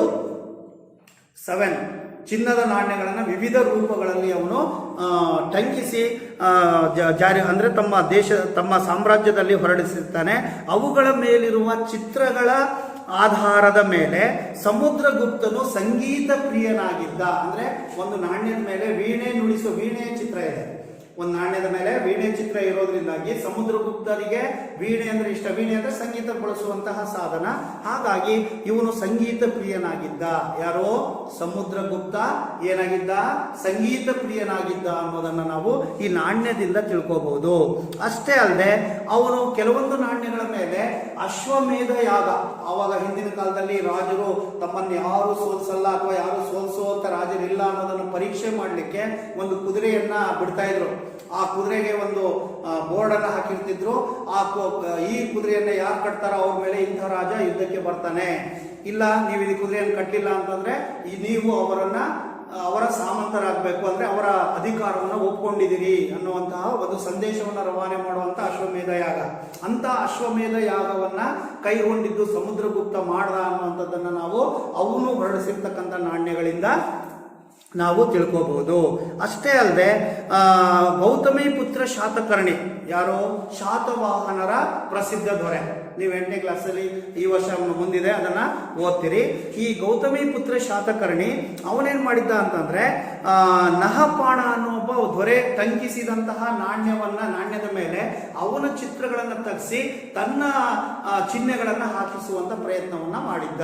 ಯಾರೋ ಗೌತಮಿ ಪುತ್ರ ಶಾತಕರ್ಣಿ ನಹಪಾಣನ ನಾಣ್ಯಗಳ ಮೇಲೆ, ಆ ನಾಣ್ಯಗಳನ್ನ ಮೇಲೆ ಮುದ್ರೆ ಏನು ಚಿತ್ರಗಳನ್ನ ಹಾಕಿಸಿದ್ರು ಅದನ್ನ ತೆಗೆಸಿ ತನ್ನ ಚಿತ್ರಗಳನ್ನ ಅಲ್ಲಿ ಮೇಲೆ ಟಂಕಿಸ್ತಾನೆ. ಇದರಿಂದ ನಮಗೆ ಏನ್ ತಿಳಿಯುತ್ತೆ ಅಂತಂದ್ರೆ, ಈ ಗೌತಮಿಪುತ್ರ ಶಾತಕರ್ಣಿ ನಹಪಾಣನನ್ನ ಸೋಲಿಸಿ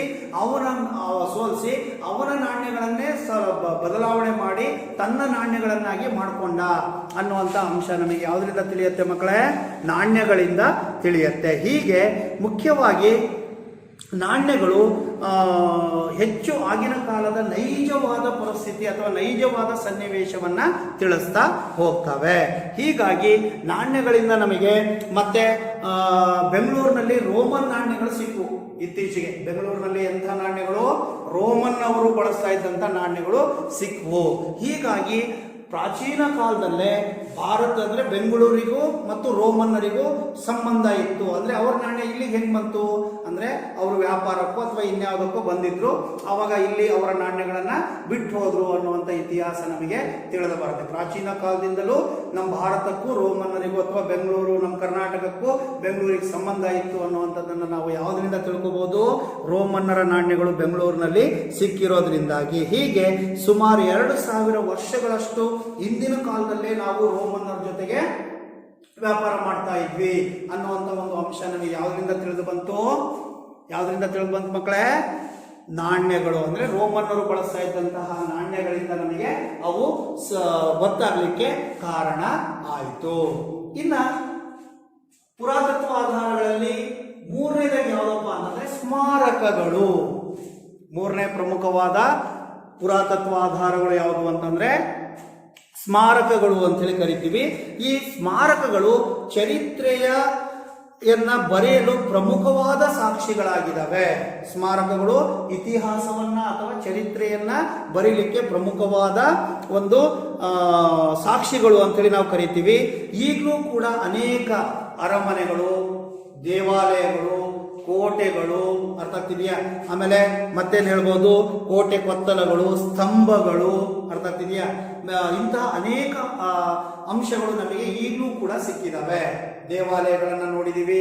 ಈಗ ಬೇಲೂರು, ಹಳೆಬೀಡು ಹೋದ್ರೆ ಅಲ್ಲಿ ವಾಸ್ತುಶಿಲ್ಪವನ್ನ ನೋಡ್ಕೊಂಡ್ರೆ ಯಾವ ರೀತಿಯ ವಾಸ್ತುಶಿಲ್ಪವನ್ನ ಇಲ್ಲಿ ಮಾಡಿದ್ರು, ಇದು ಯಾರ ಶೈಲಿ, ಯಾರ ಕಾಲದಲ್ಲಿ ಕೆತ್ತಿರ್ತಕ್ಕಂಥದ್ದು, ಇದನ್ನ ಕೆತ್ತೋರು ಯಾರು, ಇವರ ವಾಸ್ತುಶಿಲ್ಪ ಹೇಗಿತ್ತು ಅನ್ನುವಂಥದ್ದನ್ನ ನಾವು ಸುಲಭವಾಗಿ ಅರ್ಥ ಮಾಡ್ಕೊಳ್ಳಿಕ್ಕೆ ಸಾಧ್ಯ ಆಗತ್ತೆ. ಹೀಗಾಗಿ ಸ್ಮಾರಕಗಳಿಂದ ನಾವು ಇತಿಹಾಸ ಬರೀಲಿಕ್ಕೆ ಹೆಚ್ಚು ಅನುಕೂಲ ಆಗ್ತಾ ಹೋಗುತ್ತೆ.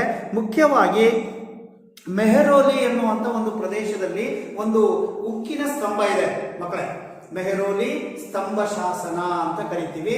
ಅದು ಸಾಮಾನ್ಯ ಶಕ 600-700ನೇ ಅಂದ್ರೆ 7-8ನೇ ಶತಮಾನದಲ್ಲಿ ಸೃಷ್ಟಿ ಮಾಡಿದಂತಹ ಒಂದು ಮೆಹರೋಲಿ ಸ್ತಂಭ ಶಾಸನ ಅಥವಾ ಕಂಬ, ಅದು ಕಬ್ಬಿಣದ ಕಂಬ.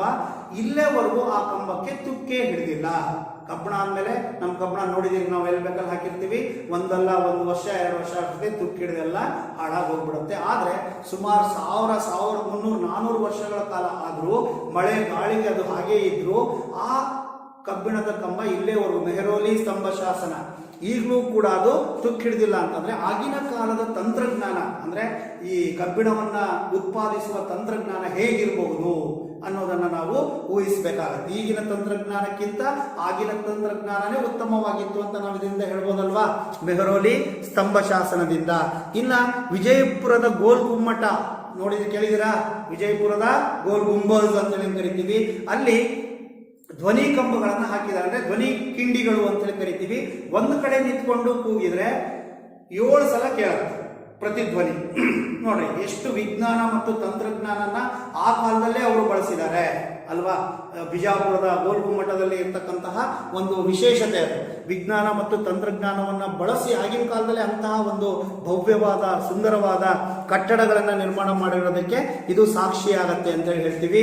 ಅಷ್ಟೇ ಅಲ್ಲ, ಮೊಘಲರ ದೊರೆಯಾಗಿರ್ತಕ್ಕಂತಹ ಶಹಜಹಾನ್ ಕೇಳಿದಿರಾ? ಶಹಜಹಾನ್ ಅಂದ ತಕ್ಷಣನೇ ನಮ್ಮ ಕಣ್ಮುಂದೆ ಅಥವಾ ನಮ್ಮ ಮನಸ್ಸಲ್ಲಿ ಬರ್ತಕ್ಕಂಥದ್ದು ಆಗ್ರಾದ ತಾಜ್ ಮಹಲ್ ಹೇಗಿದೆ? ಮಹಲೋಂಕ ಮಹಲ್, ತಾಜ್ ಮಹಲ್ ಅಂತೇಳಿ ಕರೀತಾರೆ. ಪೂರ ಅಮೃತ ಶಿಲೆಯಲ್ಲೇ ನಿರ್ಮಾಣ ಮಾಡಿರ್ತಕ್ಕಂತಹ ಒಂದು ಕಟ್ಟಡ. ತನ್ನ ಮಡದಿ ಮಮತಾಜ್ ಮಹಲ್ ನೆನಪಿಗೋಸ್ಕರವಾಗಿ ಆ ತಾಜ್ ಮಹಲ್ ಅನ್ನ ಶಹಜಾನ್ ಕಟ್ಟಿಸ್ತಾನೆ. ಅದನ್ನ ನೋಡ್ಕೊಂಡ್ರೆ ಆಗಿನ ಒಂದು ವಾಸ್ತುಶಿಲ್ಪದ ಕಟ್ಟಡವನ್ನು ಕಟ್ಟುವಂತ ಶೈಲಿಯನ್ನು ನೋಡ್ಕೊಂಡ್ಬಿಟ್ರೆ ನಾವೀಗ ಏನು ಅಲ್ಲ ಅನಿಸ್ಬಿಡುತ್ತೆ ಅವರೇ ಅಲ್ವಾ ಮಕ್ಕಳೇ.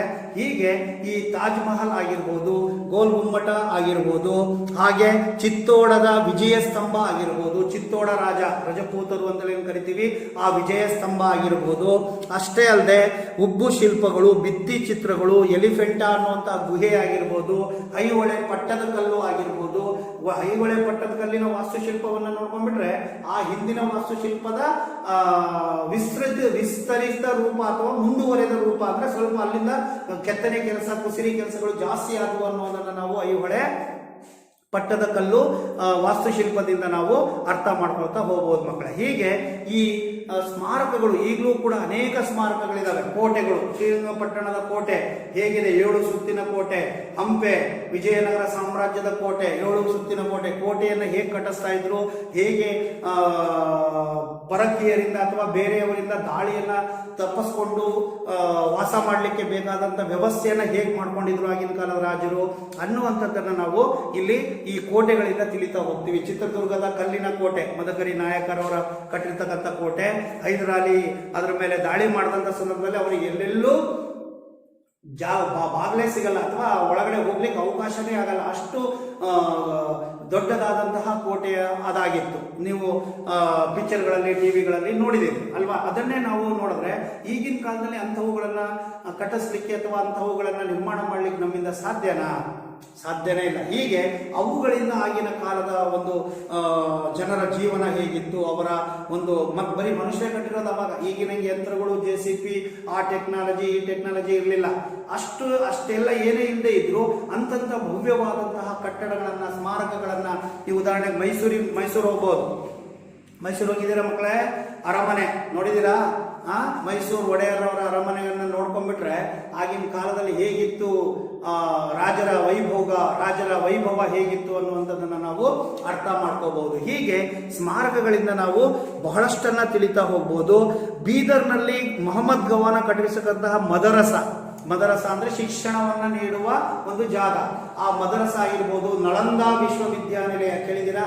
ನಳಂದ ವಿಶ್ವವಿದ್ಯಾನಿಲಯ ಆಗಿರ್ಬೋದು. ಆ ಕಟ್ಟಡ ಅವುಗಳನ್ನು ನೋಡ್ಕೊಂಡ್ಬಿಟ್ರೆ ಆಗ ಶಿಕ್ಷಣಕ್ಕೆ ಎಷ್ಟು ಪ್ರೋತ್ಸಾಹವನ್ನು ಕೊಟ್ಟಿದ್ರು, ಶಿಕ್ಷಣಕ್ಕೆ ಎಷ್ಟು ಅವಕಾಶಗಳನ್ನು ನೀಡಿದ್ರು ಅನ್ನುವಂಥದ್ದನ್ನು ನಾವು ಈ ಮದರಸಗಳು ಮತ್ತೆ ಇತರೆ ನಲಂದ ವಿಶ್ವವಿದ್ಯಾನಿಲಯಗಳಿಂದ ನಾವು ತೋಡ್ಕೋಬಹುದು. ಹೀಗೆ ಸ್ಮಾರಕಗಳು ಅಂದಿನ ಕಾಲದ ಘಟ್ಟದಲ್ಲಿ ಏನೇನಿತ್ತು ಅಂದ್ರೆ ಧಾರ್ಮಿಕತೆ, ಆಗಿನ ಸಾಮಾಜಿಕ ಜೀವನ, ಆರ್ಥಿಕ ಜೀವನ, ತಾಂತ್ರಿಕತೆ, ವೈಜ್ಞಾನಿಕತೆ, ಮುಖ್ಯವಾಗಿ ಸೃಜನಶೀಲತೆ, ಹೊಸದನ್ನ ಏನ್ ಮಾಡಿದ್ದಾರೆ ಅನ್ನುವಂಥದ್ದನ್ನ ನಾವು ಅದರಿಂದ ಕಂಡ್ಕೋಬಹುದು. ಹೀಗೆ ಸ್ಮಾರಕಗಳು ಇತಿಹಾಸದ ರಚನೆಗೆ ಪ್ರಮುಖವಾದ ಆಧಾರಗಳಾಗಿ ಪರಿಣಮಿಸಿದಾವೆ ಅನ್ನೋದನ್ನ ಹೇಳ್ಬೋದು. ಇನ್ನ ಕೊನೆಯದಾಗಿ ಇತರೆ ಅವಶೇಷಗಳು. ಕೊನೆಯ ಪುರಾತತ್ವ ಆಧಾರಗಳಲ್ಲಿ ಕೊನೆಯದು ಯಾವುದು? ಇತರೆ ಅವಶೇಷಗಳು ಅಂತೇಳಿ ಕರಿತೀವಿ. ಈ ಉತ್ಖನನದ ಸಂದರ್ಭದಲ್ಲಿ, ಉತ್ಖನನ ಅಂತಂದ್ರೆ ಭೂಮಿಯನ್ನ ಅಗೆದು ಒಳಗಡೆ ಇರುವಂತ ವಸ್ತುಗಳನ್ನ ಹೊರ ತೆಗೆಯುವಂತ ಕಾರ್ಯಕ್ಕೆ ನಾವೇನಂತ ಕರಿತೀವಿ? ಉತ್ಖನನ ಅಂತ ಹೇಳಿ ಕರಿತೀವಿ. ಈ ಉತ್ಖನನದ ಸಂದರ್ಭದಲ್ಲಿ ನಮಗೆ ಅನೇಕ ವಸ್ತುಗಳು ಸಿಕ್ಕಿದಾವೆ. ಯಾವ್ಯಾವ ವಸ್ತುಗಳು ಸಿಗ್ತವೆ? ಮಡಕೆ ಚೂರುಗಳಾಗಿರ್ಬೋದು ಅಲ್ವಾ, ಮಣಿ ಆಗಿರ್ಬೋದು, ಆಮೇಲೆ ಮುದ್ರೆಗಳಾಗಿರ್ಬೋದು, ಲೋಹದ ತುಣುಕುಗಳಾಗಿರ್ಬೋದು, ಹಾಗೆ ಅನೇಕ ರೀತಿ ಈ ರೀತಿ ಆಗಿನ ಕಾಲದ ಮನುಷ್ಯ ಬಳಸ್ತಾ ಇದ್ದಂಥ ಆಯುಧಗಳಾಗಿರ್ಬೋದು. ಹೀಗೆ ಅನೇಕ ಅವಶೇಷಗಳು ನಮಗೆ ಉತ್ಖನನದ ಸಂದರ್ಭದಲ್ಲಿ ಸಿಗ್ತಾ ಹೋಗ್ತವೆ. ಈ ಉತ್ಖನನದಿಂದ ನಾವು ಏನ್ ಮಾಡ್ಬೋದು? ಅಂದಿನ ಕಾಲದ ವ್ಯಾಪಾರ, ಸಾಮಾಜಿಕ, ಆರ್ಥಿಕ, ಅವರ ಧಾರ್ಮಿಕ ಜೀವನ, ಅವರು ಯಾವ ರೀತಿ ವ್ಯವಸಾಯವನ್ನ ಮಾಡ್ತಾ ಇದ್ರು, ಹೇಗೆ ಏನು ಎಲ್ಲವನ್ನು ಕೂಡ ನಾವು ಬಹಳಷ್ಟು ನಿಖರವಾಗಿ ತಿಳ್ಕೊಳ್ಳೋದಷ್ಟೇ ಅಲ್ಲದೆ ಅವರು ಯಾವ ರೀತಿ ವ್ಯಾಪಾರ ವ್ಯವಹಾರವನ್ನ ನಡೆಸ್ತಾ ಇದ್ರು, ಯಾವ ರೀತಿಯ ಬೆಳೆಗಳನ್ನ ಬೆಳೀತಾ ಇದ್ರು, ಯಾವ ರೀತಿಯ ಉಳುಮೆಯನ್ನ ಅಥವಾ ವ್ಯವಸಾಯವನ್ನ ಮಾಡ್ತಾ ಇದ್ರು ಅನ್ನುವಂಥದ್ದನ್ನು ನಮಗೆ ಈ ಇತರೆ ಅವಶೇಷಗಳಿಂದ ಸಿಗತ್ತೆ.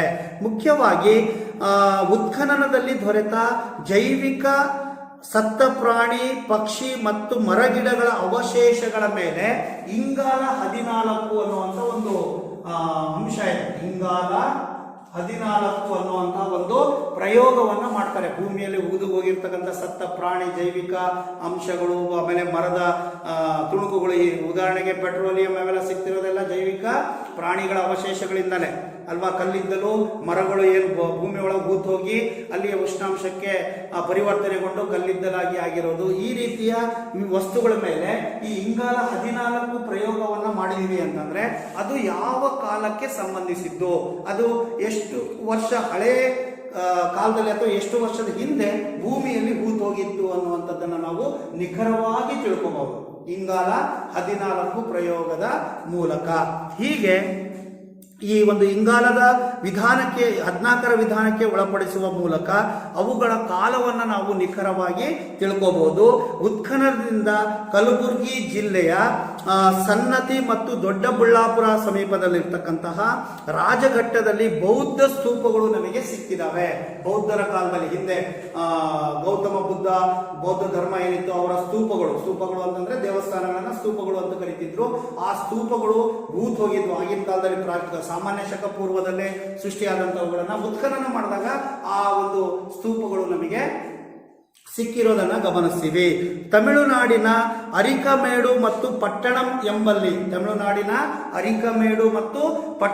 ಎಂಬಲ್ಲಿ ಏನಾಗಿದೆಯಪ್ಪ ಅಂತಂದ್ರೆ ಉತ್ಖನನದಿಂದ ರೋಮ್ ಮತ್ತು ದಕ್ಷಿಣ ಭಾರತದ ನಡುವಿನ ಸಂಬಂಧ ಇತ್ತು ಅನ್ನೋದು ನಮಗೆ ತಿಳಿದು. ರೋಮ್ನಲ್ಲಿ ಬಳಸ್ತಾ ಇದ್ದ ವಸ್ತುಗಳು ಇಲ್ಲಿ ಸಿಕ್ಕಿದಾವೆ. ಅಲ್ಲಿ ತಮಿಳುನಾಡಿನ ಪಟ್ಟಣಂ ಅನ್ನುವಂತ ಇನ್ನೊಂದು ಪ್ರದೇಶ ಮತ್ತು ಪಟ್ಟಣಂನಲ್ಲಿ. ಹೀಗಾಗಿ ಪ್ರಾಚೀನ ಕಾಲದಲ್ಲೇ ದಕ್ಷಿಣ ಭಾರತಕ್ಕೂ ಮತ್ತು ರೋಮ್ನವರಿಗೂ ನಿಖರವಾದ ವ್ಯಾಪಾರ ಸಂಬಂಧ ಇತ್ತು ಅನ್ನುವಂಥದ್ದನ್ನು ನಾವು ತಿಳಿತಾ ಹೋಗ್ಬಹುದು. ಹೀಗೆ ಮಕ್ಕಳೇ ಈ ಪುರಾತತ್ವ ಆಧಾರಗಳು ಮತ್ತು ಸಾಹಿತ್ಯ ಆಧಾರಗಳ ಮೂಲಕ ನಾವೇನ್ ಮಾಡಬಹುದು, ಇತಿಹಾಸವನ್ನ ರಚನೆ ಮಾಡಲಿಕ್ಕೆ ಪ್ರಯತ್ನವನ್ನ ಪಡಬಹುದು. ಹೀಗೆ ಇತಿಹಾಸಕಾರ ಇವೆಲ್ಲವನ್ನ ಬಳಸಿಕೊಂಡು ಉತ್ತಮವಾದ ರೀತಿಯಲ್ಲಿ ಆಲೋಚಿಸಿ ನಿಖರವಾದ ಮಾಹಿತಿಗಳನ್ನು ಸಂಗ್ರಹಿಸಿ ಅವನು ಈ ಇತಿಹಾಸವನ್ನು ಬರೀಲಿಕ್ಕೆ ಪ್ರಯತ್ನವನ್ನ ಮಾಡಬೇಕಾಗತ್ತೆ. ಇಷ್ಟು ಆಧಾರಗಳು. ಅರ್ಥ ಆಯ್ತಾ ಮಕ್ಕಳೇ? ಈಗ ಈ ಒಂದು ಪಾಠದಲ್ಲಿರ್ತಕ್ಕಂತಹ ಅಭ್ಯಾಸದ ಪ್ರಶ್ನೆಗಳಿಗೆ ಉತ್ತರವನ್ನು ಬರೀಬೇಕು. ಹಾಗೆ ಈ ಪಾಠದ 1 ಅಂಕದ ಪ್ರಶ್ನೆಗಳನ್ನ ತಕ್ಕೊಂಡು ಒಂದು 15ರಿಂದ 20 ಮುಖ್ಯವಾದ 1 ಅಂಕದ ಪ್ರಶ್ನೆ ನೀವೇ ಪ್ರಶ್ನೆ ಬರೆದು ನೀವೇ ಉತ್ತರವನ್ನು ಬರ್ಕೊಂಡು ನನಗೆ ಮುಂದಿನ ತರಗತಿಯಲ್ಲಿ ನೀಡಬೇಕು. ಧನ್ಯವಾದಗಳು.